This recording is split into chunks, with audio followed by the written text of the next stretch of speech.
Yes മക്കളെ, അപ്പൊ NMMS എക്സാമുമായിട്ട് ബന്ധപ്പെട്ട് അതിലെ കെമിസ്ട്രി അഥവാ രസതന്ത്രവുമായിട്ട് ബന്ധപ്പെട്ട് കുറച്ച് ചോദ്യങ്ങളൊന്ന് പരിശോധിച്ച് നോക്കിയാലോ. മുൻകാലങ്ങളിൽ വന്നിരിക്കുന്ന ചില ചോദ്യങ്ങളാണ് നിങ്ങളെ ഞാൻ പരിചയപ്പെടുത്താൻ പോകുന്നത്. ആ ചോദ്യങ്ങൾ വെറുതെ പരിചയപ്പെടുത്തുക മാത്രമല്ല, ഇനി അതിൻ്റെ അകത്ത് നിന്ന് ഏതൊക്കെ തരത്തിൽ നിങ്ങളോട് ചോദിക്കാൻ സാധ്യതയുണ്ട് എന്നുകൂടി സാറ് പറയും. അപ്പോൾ ഈ വീഡിയോ A to Z കാര്യങ്ങൾ നിങ്ങൾ ശ്രദ്ധിക്കുക.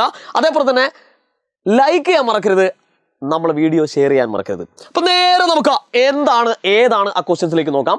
How many electrons can be accommodated in the fourth orbit of an atom? അതായത് ഒരു ആറ്റത്തിന്റെ 4ാമത്തെ ഓർബിറ്റൽ എത്ര ഇലക്ട്രോൺസുകളെ ഉൾക്കൊള്ളാൻ കഴിയും എന്നുള്ളതാണ്. മക്കളെ, അതിനെപ്പറ്റി നമ്മൾ പഠിക്കുന്ന സമയത്ത് വളരെ കൃത്യമായിട്ട് നമുക്കൊരു കാര്യം മനസ്സിലാക്കേണ്ടതുണ്ട്. നോക്കൂ, ഇതാണ് ആറ്റത്തിന്റെ സെന്റർ ഭാഗം എന്നും വിചാരിക്കുക. എടാ, ഇതാണ് ആറ്റത്തിന്റെ സെന്റർ ഭാഗം. ഇതിനെ ഞങ്ങൾ വിളിക്കുന്ന പേര്, ഞങ്ങൾ കെമിസ്ട്രിക്കാർ വിളിക്കുന്ന പേരാണ് ന്യൂക്ലിയസ് എന്നാണ് വിളിക്കുക. നിങ്ങൾ ഇങ്ങനെ വിളിച്ചോളി, ന്യൂക്ലിയസ് എന്ന് തന്നെ വിളിച്ചോളി. ഇതാണ് ആറ്റത്തിന്റെ സെന്റർ ഭാഗം. ഇനി ആറ്റത്തിന്റെ ചുറ്റിലുമായിട്ട് ഇങ്ങനെ ഇങ്ങനെ ഒരു സാധനം കാണാം. ഇതാണ് നമ്മൾ ഓർബിറ്റ് എന്ന് പറയുന്നത് കേട്ടോ. ഓർബിറ്റ് എന്ന് പറയുന്നത് ഇതിനെയാണ് നമ്മൾ എന്ത് വിളിക്കുക മക്കളെ?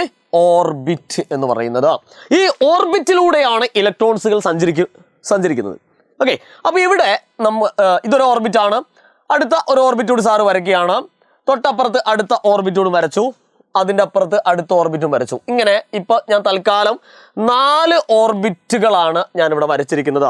മക്കളെ, ഓർബിറ്റ് എന്ന് പറഞ്ഞു കഴിഞ്ഞാൽ ഇലക്ട്രോൺസുകൾക്ക് സഞ്ചരിച്ചു കൊണ്ടിരിക്കുന്ന വഴി. ഈ മഞ്ഞ കളറിൽ നിങ്ങൾ കാണുന്നത്, യെല്ലോ കളറിൽ കാണുന്ന ഈ വട്ടം എന്തിനെ സൂചിപ്പിക്കുന്നു? ഇലക്ട്രോൺസുകൾ കടന്നു പോകുന്നതാണ് നമുക്കറിയാം. അപ്പൊ ഇവിടെ നമുക്ക് 1ാമത്തെ ഓർബിറ്റല് അല്ലെങ്കിൽ 1ാമത്തെ ഓർബിറ്റിനെ നമുക്ക് ഇവിടെ ഇതാണ് 1ാമത്തെ ഓർബിറ്റ്. അതായത് ന്യൂക്ലിയസിന് ആദ്യം വരുന്നത് 1, 1ന് ശേഷം നമുക്കറിയാം 2, 3, 4 ഇങ്ങനെ പോകും. അപ്പോൾ ഇത് 1ാമത്തെ ഓർബിറ്റ്, ഇത് 2ാമത്തെ ഓർബിറ്റ്, ഇത് 3ാമത്തെ ഓർബിറ്റ്, ഇത് 4ാമത്തെ ഓർബിറ്റ്. അങ്ങനെ ഓർബിറ്റിലൂടെയാണ് ആര് സഞ്ചരിച്ചുകൊണ്ടിരിക്കുന്നത്? നമ്മുടെ പ്രിയപ്പെട്ട ഇലക്ട്രോൺ സഞ്ചരിച്ചുകൊണ്ടിരിക്കുന്നത് എന്നുള്ള കാര്യം ഒന്ന് മനസ്സിലാക്കാം. അപ്പൊ മക്കളോട് ചോദിച്ചിരിക്കുന്നത്, how many electrons can be accommodated in the fourth orbit of an atom? ഒരു ആറ്റത്തിന്റെ 4ാമത്തെ ഓർബിറ്റിൽ എത്ര ഇലക്ട്രോൺസുകളെ ഉൾക്കൊള്ളാൻ കഴിയുമെന്നുള്ളതാണ്. അപ്പൊ എല്ലാ ഓർബിറ്റിലെയും ഇലക്ട്രോൺസുകളുടെ എണ്ണം നമുക്ക് അറിയണ്ടേ. 1ാമത്തെ ഓർബിറ്റില് പഠിച്ചു വെച്ചോളാം മക്കള്.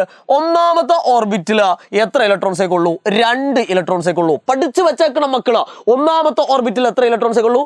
2 ഇലക്ട്രോൺസ്. ഇനി 2ാമത്തെ ഓർബിറ്റില് എത്ര ഇലക്ട്രോൺസ് ഉള്ളൂ? 8 എണ്ണം കൊള്ളും.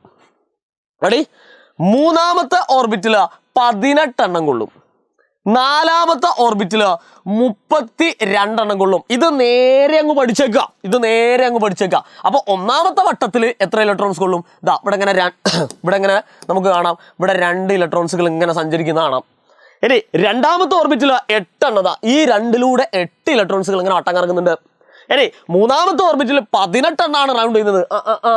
4ാമത്തെ ഓർബിറ്റിൽ എത്ര എണ്ണം ഉണ്ട്? 32 എണ്ണം ഉണ്ട്. അപ്പൊ നമ്മളോട് ചോദിച്ചിരിക്കുന്നത് 4ാമത്തെ ഓർബിറ്റിലൂടെ സഞ്ചരിക്കുന്നത് എത്ര എണ്ണം ഉണ്ട് എന്നാണ്. സോ ആൻസർ ഈസ് 32 എന്ന് നിങ്ങൾക്ക് മനസ്സിലാക്കും.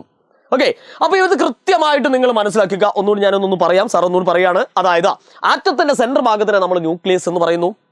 ന്യൂക്ലിയസിന് ചുറ്റും ഒരു പ്രത്യേക പാതയിലൂടെയാണ് ആര് സഞ്ചരിച്ചുകൊണ്ടിരിക്കുന്നത്? ഇലക്ട്രോൺസുകൾ സഞ്ചരിച്ചുകൊണ്ടിരിക്കുന്നത്. ആ പാതയെ വിളിക്കുന്ന പേരാണ് ഓർബിറ്റ് എന്ന് വിളിക്കുന്നത്. മനസ്സിലാക്കുക. 1ാമത്തെ ഓർബിറ്റിൽ എത്ര ഇലക്ട്രോൺസ് കൊള്ളും? 2 ഇലക്ട്രോൺസ് കൊള്ളും. 2ാമത്തെ ഓർബിറ്റിൽ എത്ര ഇലക്ട്രോൺസ് കൊള്ളും? 8 എണ്ണം കൊള്ളും. 3ാമത്തെ ഓർബിറ്റിൽ എത്ര എണ്ണം കൊള്ളും? എത്ര എണ്ണം കറങ്ങുന്നുണ്ട്? അതിലൂടെ 18 എണ്ണം കറങ്ങുന്നുണ്ട്. ഇനി 4ാമത്തെ ഓർബിറ്റിൽ എത്ര എണ്ണം കറങ്ങുന്നുണ്ട്? 32 എണ്ണം കറങ്ങുന്നുണ്ട്. കൃത്യമായിട്ട് പഠിച്ചു നോക്കുക. അതേപോലെ തന്നെ ഇതറിയാത്ത നിങ്ങളെ കൂട്ടുകാരികൾക്കൊക്കെ ഉണ്ടാവും. അവർക്കൊന്ന് എന്ത് ചെയ്യുക, ഈ വീഡിയോ ഒന്ന് ഷെയർ ചെയ്ത് കൊടുക്കുക. വീഡിയോ ഇഷ്ടപ്പെട്ടെങ്കിൽ താഴെ ഒന്ന് കമന്റ് ചെയ്യാം. NMMSുമായിട്ട് ബന്ധപ്പെട്ട അടിപൊളി ലൈവുകളും അടിപൊളി വീഡിയോസുകളും നമ്മൾ എന്ത് ചെയ്യുന്നുണ്ട്, എജുപോർട്ട് ചാനലിലൂടെ ഇങ്ങനെ നിങ്ങളിലേക്ക് വരുന്നുണ്ട്. അതൊക്കെ പഠിച്ചോ. ഈ വർഷത്തെ NMMS നമ്മൾ തൂക്കിയിരിക്കും എന്ന് നമ്മൾ എന്ത് ചെയ്യുക, ഈ ഒരു വർഷം നമ്മൾ പ്രതിജ്ഞ ചെയ്ത് കഴിഞ്ഞാൽ വേറെ ഒരു പ്രശ്നവുമില്ല. അതിന് കട്ട സപ്പോർട്ടുമായിട്ടോ എജുപോർട്ട് നിങ്ങളെ കൂടെ തന്നെ ഉണ്ടാവും. അപ്പോൾ വീണ്ടും കാണാം മക്കളെ. Good bye.